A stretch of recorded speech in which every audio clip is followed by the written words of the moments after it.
Well, and you're hitting sort of with school vouchers and like where you're going with this particular thing is also trickling down into education, right? So NEISD school board is now also trying to figure out how they finagle a school board in order to run, is it vouchers or against curriculum or whatever, as opposed to how are we serving children? How are we best serving students, And right? that's what I mean by it. It's bleeding all the way down to, to the local level. Yeah. And to the point we talked about earlier is where's the middle, right? Yeah. And you know, if you're trying to be that moderate candidate on either side, you'll get eviscerated. Oh, yeah. So Yeah. as there's a coalition trying to build a middle and bring consensus in the middle and get things done, but the parties on both ends, you know, they're pulling hard away from that happening as well. Yeah, and this is totally unintentional, but right now we have Kevin Wolf in the middle. That's right. I don't know how that happened. I think it's a sitcom. Kevin Wolf in the middle. It is. Bring that up. I know.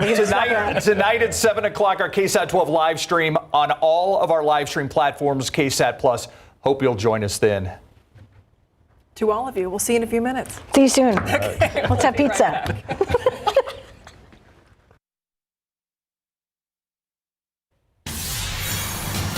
Bexar County Commissioner Rebecca Clay Flores hoping to lock down the Democratic nomination for Precinct 1. The incumbent facing 5 challengers in her own party tonight. Patty Santos live at the Gardendale Early Learning Center, one of the voting locations in the West Side. So, Patty, you got to talk to some of those candidates. What's their motivation to be in this race? Yeah, the 5 candidates say they feel that the current commissioner is out of touch with constituents and that she's inaccessible. Take a look at the map of the area that Precinct 1 covers. We're talking about the area southwest part of the county from Culebra Road and the Alamo Ranch area all the way to Wilson and the Atascosa County lines. Now, the candidates include a South San ISD School Board trustee, Ernesto Arellano Jr., Amanda Gonzalez, a nonprofit expert, Lawson Alanis Picasso, a communication expert who worked for the City of San Antonio District 1 educator, Ana Uriegas Bustamante, who also serves on the Alamo College's board, and Ismael Garcia. Now, Rebecca Clay Flores is in her first term. She unseated 16-year incumbent Sergio Chico Rodriguez in her first run. And as far as what her opponents are saying about her not being accessible, being out of touch, she says that's not true. And tonight she hopes that voters will remember that as they head to the polls. They remember all the things, the positive things that she has done for her community. And we hope to talk to her tonight during her watch party and our live stream. We'll send it back to you. All right, Patty, thank you. Another big one to watch. Let's take a look outside with live cam. Adam Caskey, did you say it topped 90 degrees today? Yeah, we got to 91 for the high temperature. We were 3 degrees shy of a record this afternoon, and we were a good 20 degrees above average. Right now, we're sitting pretty in the mid 80s, 86, but by 9 o'clock, we're at 73, midnight, right at 65, and tomorrow morning, we'll start the day in the upper 50s, locally, a little bit cooler as you get into the hill country. We were greeted by a very unique sight on satellite imagery today. That, along with the latest on the fires in the Panhandle in just a bit.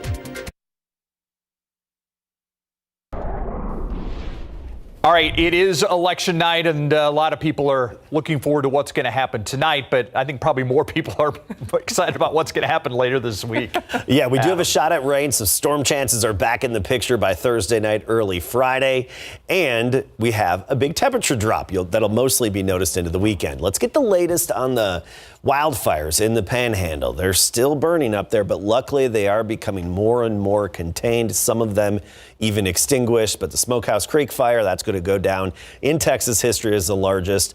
Almost 1.1 million acres burned, but now it's up to 37% contained. Others 60% and 55% contained.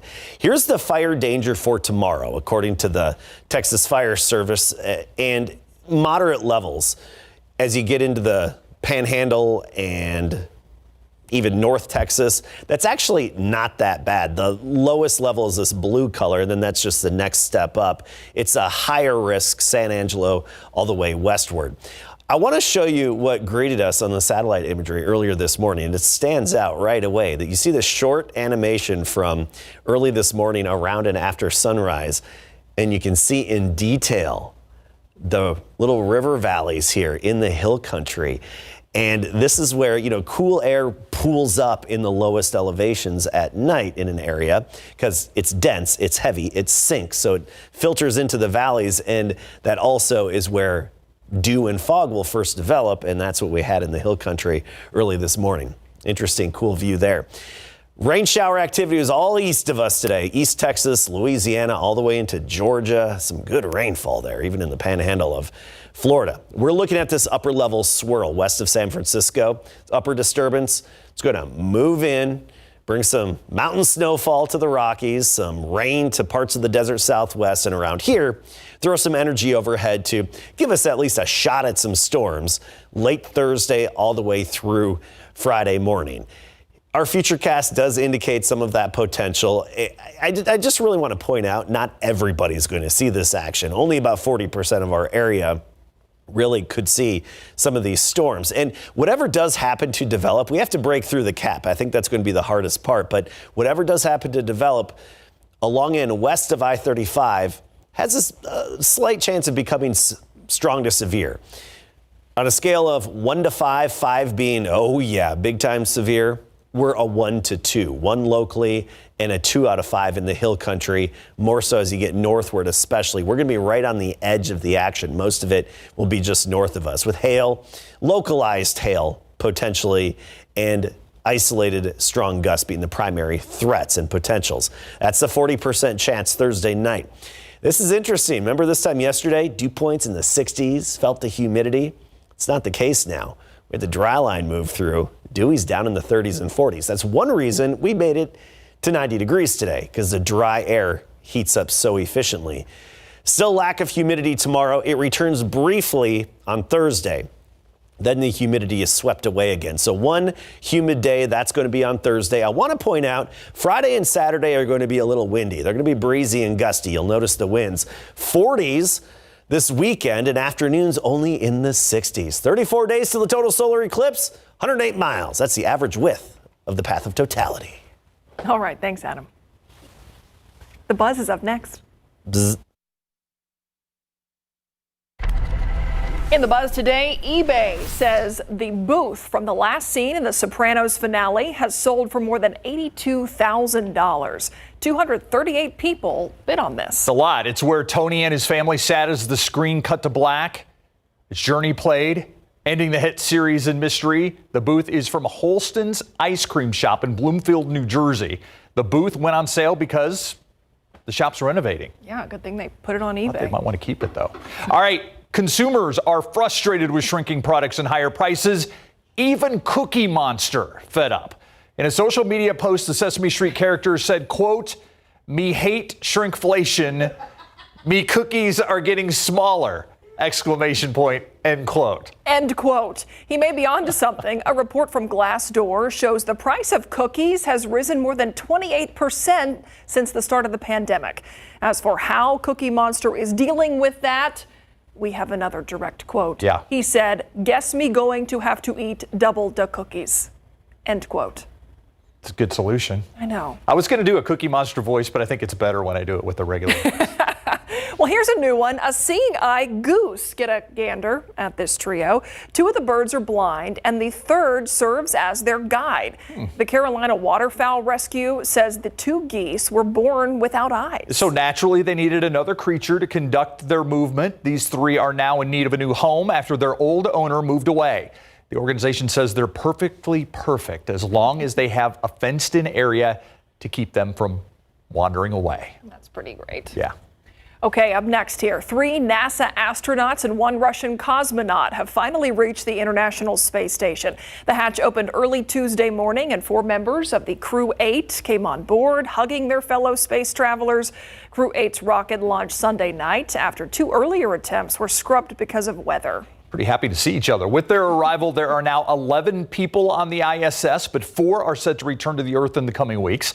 Meanwhile, Crew 8 is expected to stay on board until the fall to conduct more than 200 science experiments. They're probably happy to see a new face. Party time.